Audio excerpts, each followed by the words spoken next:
বিশ্বকাপের সেমিফাইনাল বলে কথা, তাই তো 254 রানের টার্গেট দিয়েও যে শান্তিতে জয়ের দেখা পেল না ভারত।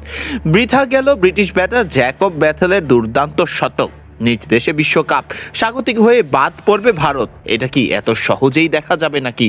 ইংল্যান্ডকে হারিয়ে ফাইনালে পা রাখলো এবার ভারত। শিরোপা জেতা থেকে আর মাত্র একটি ম্যাচ দূরে আছে টিম ইন্ডিয়া।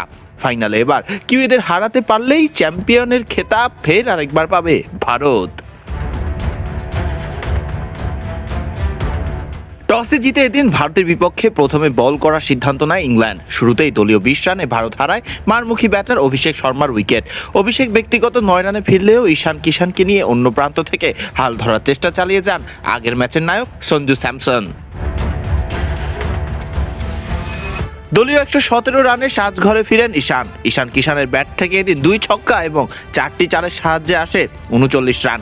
18 বলে 39 রানে ঈশান কিষান ফিরলেও ঠিকই মাটি কামড়ে ব্যাট করতে থাকেন সঞ্জু স্যামসন।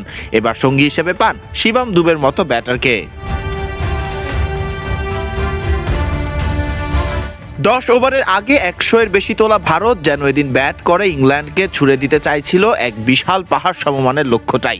শেষ পর্যন্ত হলো তাই। স্যামসনের 42 বলে 89 রান, শিবম দুবের 25 বলে 43 রান এবং বাকি ব্যাটারদের ব্যাটের উপর ভর করে নির্ধারিত 20 ওভার শেষে 253 রানের বিশাল পুঁজি পায় ভারত। বিশাল এই লক্ষ্যের জবাবে ব্যাট করতে নেমে যেন শুরুতেই দিশাহারা হয়ে যায় ব্রিটিশরা। দলীয় 13 রানে সাজঘরে ফেরেন ইংল্যান্ড ওপেনার ফিল সল্ট। সুবিধা করতে পারেননি হ্যারি ব্রুক এবং জশ বাটলারের মতো ব্যাটাররাও। শেষ পর্যন্ত জ্যাকব ব্যাথেলদের ব্যাটে রান আসলেও আর পেরে ওঠেনি ইংল্যান্ড। ফলে সেমিফাইনালের মঞ্চ থেকেই বিদায় নিল ইংল্যান্ড। অন্যদিকে নিজেদের ফাইনালের টিকিট ঠিকই নিশ্চিত করল ভারত। ফারদিন রহমান সকাল, বিডি ক্রিক টাইম।